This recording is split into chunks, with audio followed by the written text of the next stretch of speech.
Hello प्यारे बच्चों, तो कैसे हैं आप। मैं आशा करता हूँ आप सब ठीक होंगे। तो ये आपका क्लास 12 का बायोलॉजी चैप्टर 1 का दूसरा भाग है। इस वीडियो में भी लगभग हम 35 क्वेश्चन आपको प्लस देखेंगे। पहले भाग में भी हमने लगभग 35 क्वेश्चन देखा था, इसमें भी आपको लगभग है ना सेम होगा। तो आइए इस वीडियो को स्टार्ट करते हैं।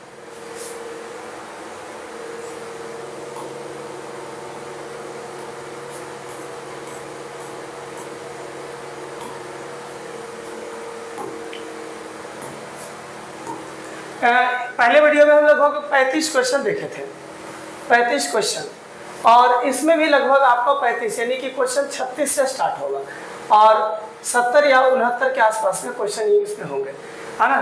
तो देखते हैं। करें किस ग्रंथि के कारण त्वचा एक प्रकार के उत्सर्जी अंग होता है ना। तो हम जानते हैं कि हमारी त्वचा में श्वेत ग्रंथि पाई जाती है ना। श्वेत ग्रंथि पाई जाती हैं। इन्हीं ग्रंथि के कारण हमारे शरीर से है ना पसीना निकलता है ना। हमारे शरीर से पसीना निकलता है। तो इसका आंसर क्या हो जाएगा प्यारे बच्चों, है ना, ए ऑप्शन हो जाएगा, है ना। श्वेत ग्रंथि के कारण जो त्वचा होती है वो आपका उत्सर्जी अंग कहलाता है और इसमें से ही पसीने आपके निकलते हैं। नेक्स्ट क्वेश्चन देख लेते हैं। करें मनुष्य में कार्बन डाइऑक्साइड है ना का उत्सर्जन किससे होता है। मनुष्य में कार्बन डाइऑक्साइड का जो है ना उत्सर्जन है वो उत्सर्जन किससे होता है ना, किससे होता है बच्चों। तो पहला ऑप्शन है आपका वृक्क, त्वचा, फेफड़ा, यकृत। तो इसका आंसर क्या हो जाएगा, है ना, आपका फेफड़ा हो जाएगा। फेफड़ा ही आपका है ना कार्बन डाइऑक्साइड का क्या करता है, उत्सर्जन करता है। जब हमारा फेफड़ा पिचकता है तो उससे कार्बन डाइऑक्साइड का क्या होता है, उत्सर्जन होता है। दूसरा क्वेश्चन देख लेते हैं। कर सजीवों में निम्न में कौन सा जैव प्रक्रम पाए जाते हैं। देखिए, है ना, सजीवों में कई प्रकार के जैव प्रक्रम पाए जाते हैं, जैसे पोषण होता है, श्वसन होता है, उत्सर्जन होता है, जनन होता है ना। तो कई सारे आपको ये सब जैव प्रक्रम के आपका है ना उदाहरण है। यही आपके जैव प्रक्रम है जो शरीर जीवों के है ना अस्तित्व को बनाए रखता है। तो इसमें आंसर हो जाएगा श्वसन, पोषण, जनन, है ना। इसका आंसर क्या हो जाएगा, इनमें सभी।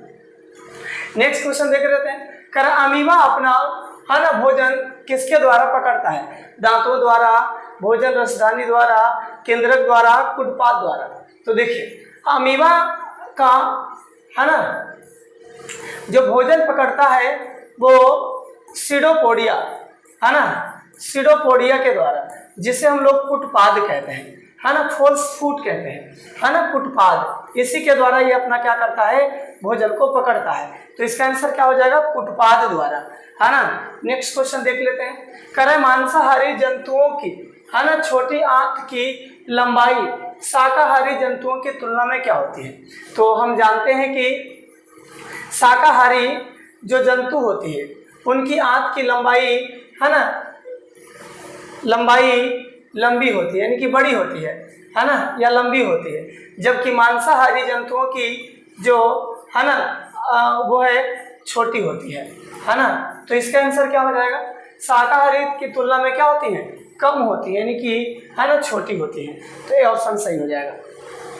करे निम्न में कौन अपघटक है ना, अपघटक, डिकम्पोजर, अपघटक, है ना।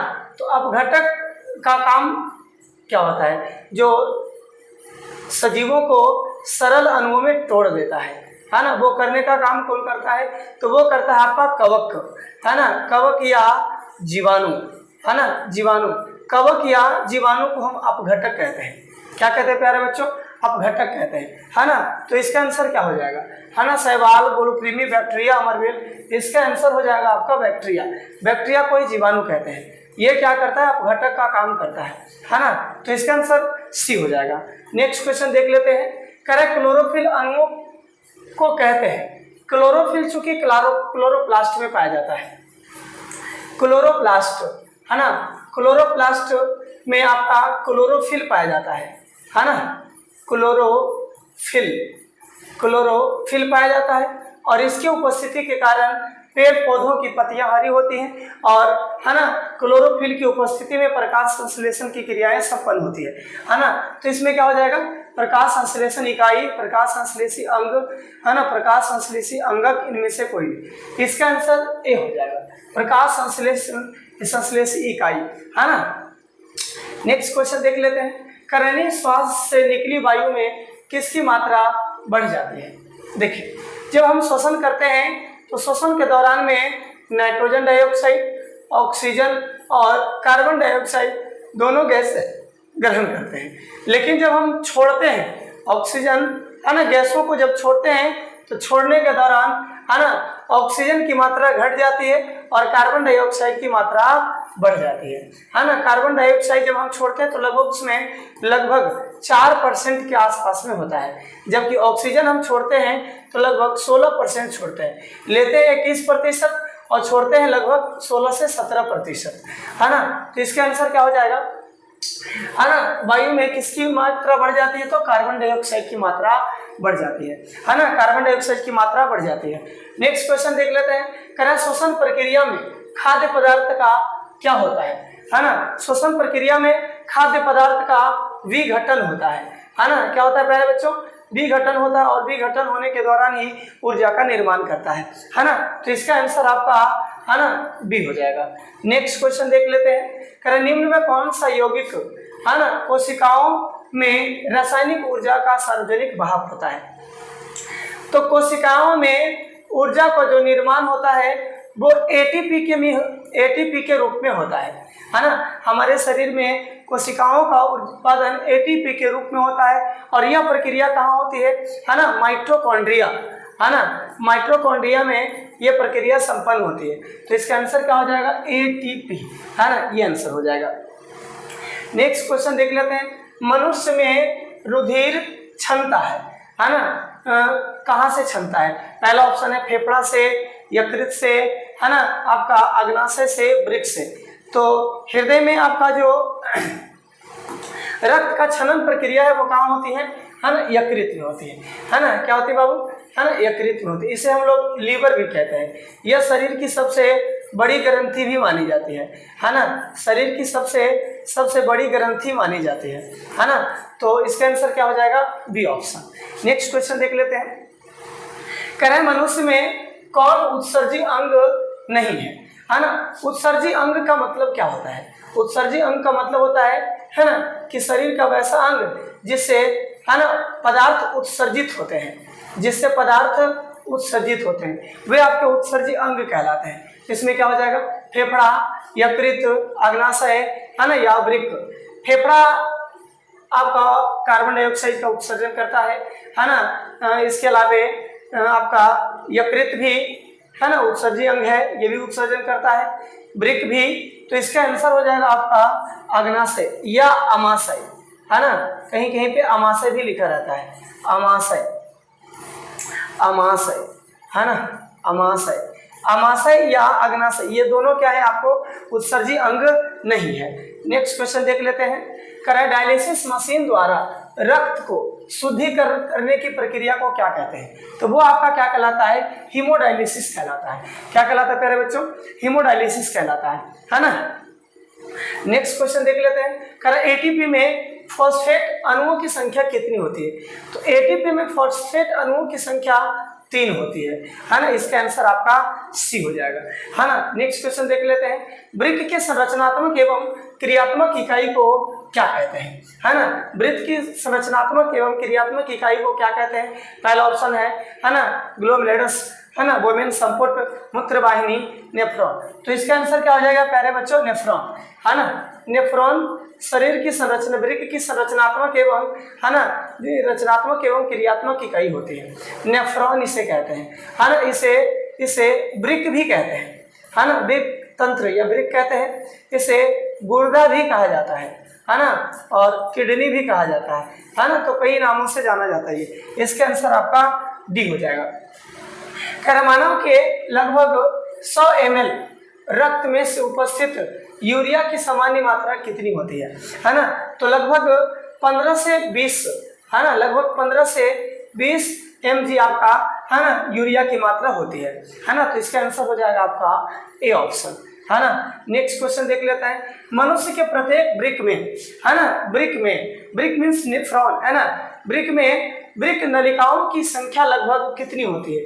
तो वृक्क नलिकाओं की संख्या लगभग 10 से, है ना, 10 लाख से 10 लाख, है ना, 10 लाख से 12 लाख तक होती है ना। 10 लाख से क्या होती हैं? 12 लाख तक होती हैं। तो इसका आंसर क्या हो जाएगा, है ना, 4 मिलियन, 2 मिलियन, 1 मिलियन, 8 मिलियन, है ना। इसका आंसर क्या हो जाएगा प्यारे बच्चों? 1 मिलियन, क्योंकि 1 मिलियन आपको लगभग आपको 10 लाख के बराबर होता है ना। तो इसका आंसर आपका, है ना, सी ऑप्शन सही हो जाएगा। नेक्स्ट क्वेश्चन देख लेते हैं। पौधों के उत्सर्जी पदार्थ होते हैं, है ना। पौधों के उत्सर्जी पदार्थ कौन कौन से होते हैं? गोंद, टैनिन, रेजिन, इनमें सभी। तो पौधों से उत्सर्जित होने वाले पदार्थ को उत्सर्जी पदार्थ कहते हैं, जिसमें आपको ये सभी आता है ना। ये सभी उत्सर्जी पदार्थ हैं। तो ये आंसर हो जाएगा इसका डी। नेक्स्ट देख लेते हैं। छोटी आंत में पोषण के पाचन में, है ना, निम्न में किस रस की भूमिका होती है? छोटी आंत, संपूर्ण पाचन आपका छोटी आंत में होता है ना। संपूर्ण पाचन आपका छोटी आंत में होता है, और इसमें कौन से रस? पित्त रस, अग्नाशयी रस, आंत रस, तो इनमें हो जाएगा सभी, है ना। इसका आंसर हो जाएगा प्यारे बच्चों सभी। ये सभी आपके पित्त रस है ना। आगे देखते हैं। वह विधि जिससे जीव पोषक तत्वों को ग्रहण कर उनके उपयोग वृद्धि एवं विकास जनन आदि के लिए, है ना, करते हैं, उसे क्या कहते हैं? है ना, उसे क्या कहते हैं? तो उसे हम क्या कहते हैं प्यारे बच्चों? पोषण कहते हैं। तो इसका आंसर आपका सी हो जाएगा। नेक्स्ट क्वेश्चन देख लेते हैं। मनुष्य में सांस लेने और छोड़ने की प्रक्रिया को क्या कहते हैं? मनुष्य में सांस लेने और छोड़ने की प्रक्रिया को श्वासोच्छ्वास कहते हैं, है ना। तो इसके आंसर आपका क्या हो जाएगा? ए ऑप्शन हो जाएगा। नेक्स्ट क्वेश्चन देख लेते हैं, है ना। कह रहा है कि एक कोशिकीय शैवालों में जल का परिवहन किसके द्वारा होता है? एक कोशिकीय जो शैवाल होते हैं, है ना, एक कोशिकीय जो शैवाल होते हैं उनमें जल का जो परिवहन है, ट्रांसपोर्टेशन है, वो किसके द्वारा होता है? तो वो होता है आपका विसरण क्रिया द्वारा प्यारे बच्चों, है ना। किसके द्वारा होता है? वो क्रिया जो है आपका विसरण द्वारा होता है ना। तो इसका आंसर आपका सी हो जाएगा, है ना। नेक्स्ट क्वेश्चन देख लेते हैं। रक्त में उपस्थित कौन सी कणिकाएं, है ना, श्वसन गैसों के परिवहन में भाग लेती है? तो रक्त में, है ना, रक्त में आरबीसी, है ना, आरबीसी के अंदर आपका, आरबीसी के अंदर हीमोग्लोबिन पाई जाती है ना। हीमोग्लोबिन पाई जाती है जो हमारे शरीर में रक्त में ऑक्सीजन को परिवहन करने के लिए काम करता है। तो इसका आंसर क्या हो जाएगा? आरबीसी, डब्ल्यूबीसी, रक्त पट्टिकाणु बिंबाणु। इसका आंसर हो जाएगा प्यारे बच्चों ए ऑप्शन, आरबीसी। क्योंकि आरबीसी में ही आपका क्या पाया जाता है? हीमोग्लोबिन, और उसी के कारण ये लाल होते हैं, है ना। ये क्या होते हैं प्यारे बच्चों? लाल होते हैं। तो नेक्स्ट क्वेश्चन देख लेते हैं, है ना, कि फाइब्रोजेनिन रहित प्लाज्मा को क्या कहते हैं? है ना। चूंकि प्लाज्मा में पाए जाने वाले प्रोटीन फाइब्रोजेनिन है ना। फाइब्रोजेनिन, प्लाज्मा में फाइब्रोजेनिन नामक प्रोटीन पाई जाते हैं, है ना। फाइब्रोजेनिन नामक प्रोटीन पाई जाते हैं, और जिसमें ये नहीं होता है ना। यदि प्लाज्मा से, है ना, प्लाज्मा से फाइब्रोजेनिन प्रोटीन निकाल लिया जाए तो वो शेष बचता है, उस शेष पदार्थ को सीरम कहते हैं, है ना। और रोगों की जांच के लिए इसी का प्रयोग किया जाता है। तो इसका आंसर क्या हो जाएगा प्यारे बच्चों? सीरम ऑप्शन हो जाएगा। नेक्स्ट देख लेते हैं। फुफ्फुस शिराएं हृदय के किस बेसम में खुलती है ना। पता है कि हृदय के 4 बेसम होते हैं, है ना। हृदय के कितने बेसम होते हैं? 4 बेसम होते हैं। 2 निलय होती हैं, 2 अलिंद होती हैं। बायां अलिंद, दायां अलिंद, है ना, बायां निलय और दायां निलय। तो इसमें, है ना, कह रहा है हृदय में किस बेसम खुलते हैं? तो आंसर हो जाएगा बायां अलिंद, है ना। इसका ए ऑप्शन हो जाएगा प्यारे बच्चों, है ना, बायां अलिंद हो जाएगा। नेक्स्ट क्वेश्चन देख लेते हैं। रक्त में हल्के पीले रंग के चिपचिपे द्रव को क्या कहते हैं? तो रक्त में, है ना, रक्त में हल्के चिपचिपे द्रव को प्लाज्मा कहते हैं, है ना। क्या कहते हैं प्यारे बच्चों? प्लाज्मा कहते हैं, है ना। रक्त में पीले द्रव को हम क्या कहते हैं? प्लाज्मा कहते हैं। और इसकी मात्रा लगभग, है ना, पूरे शरीर में 55% होती है। रक्त का, है ना, रक्त का 55% प्लाज्मा तथा शेष 45% आपका रक्त कण होता है। प्लाज्मा में लगभग 90% जल की मात्रा पाई जाती है ना। तो इसका आंसर क्या हो जाएगा? प्लाज्मा, है ना। प्लाज्मा तो ऑप्शन में है नहीं, है ना। इनमें कोई नहीं। नेक्स्ट देख लेते हैं, कौन सी रक्त कणिकाएं मनुष्य के प्रतिरक्षा तंत्र का निर्माण करता है ना। चूंकि रक्त के मुख्यतः है ना, रक्त कण की बात कर लें तो दो भाग होते हैं, है ना। वैसे रक्त को दो भागों में बांटा गया है ना। रक्त को दो भागों में बांटा गया है ना। रक्त को हम दो भाग में बांटते हैं, एक होता है आपका रक्त प्लाज्मा, है ना, रक्त प्लाज्मा। दूसरा होता है आपका रुधिर कण या रक्त कण होता है ना, रक्त कण। ये रक्त आपको कण तीन भागों में बटे होते हैं। एक होता है आपका आरबीसी, एक होता है आपका डब्ल्यूबीसी, है ना, डब्ल्यूबीसी, और तीसरा होता है आपका प्लेटलेटस, है ना। तो कह रहा है कि प्रतिरक्षा तंत्र का काम कौन करता है, तो डब्ल्यूबीसी भी 5 प्रकार के होते हैं, जिसमें ल्यूकोसाइट, मेसोफिल, है ना, ल्यूकोसाइट ये होते हैं। तो इसमें कौन सा आंसर हो जाएगा, ल्यूकोसाइट जो है प्रतिरक्षी तंत्र का काम करता है, ये हमारे शरीर में एंटीबॉडी का निर्माण करता है। तो नेक्स्ट क्वेश्चन देख लेते हैं, मनुष्य के लाल रक्त कोशिकाओं में अनुपस्थित होती है, मनुष्य के आरबीसी में क्या अनुपस्थित होती है। तो मनुष्य के आरबीसी में प्यारे बच्चों केंद्रक नहीं पाए जाते हैं, है ना। मनुष्य के आरबीसी में केंद्रक नहीं पाए जाते हैं। जबकि मेढक की बात कर लें तो मेढक की आरबीसी में केंद्रक पाए जाते हैं, है ना, केंद्रक आपके पाए जाते हैं। तो इसका आंसर क्या हो जाएगा, ए ऑप्शन, केंद्रक नहीं पाया जाता है। नेक्स्ट क्वेश्चन देख लेते हैं, निम्न में कौन सा यंत्र, है ना, यंत्र रक्त दाब मापने में किया जाता है। रक्त दाब, है ना, बीपी, ब्लड प्रेशर, है ना, बीपी मापने के लिए किस दाब यंत्र का उपयोग करते हैं, तो वो होता है आपका स्फिग्मोमैनोमीटर, है ना, स्फिग्मोमैनोमीटर होता है ना। क्या हो जाएगा, सामान्य मनुष्य का रक्तचाप लगभग 120/80 होता है, जिसमें ये आपका प्रकुंचन होता है, ये आपका अनुशिथिलन होता है। इसका आंसर क्या हो जाएगा, स्फिग्मोमैनोमीटर हो जाएगा।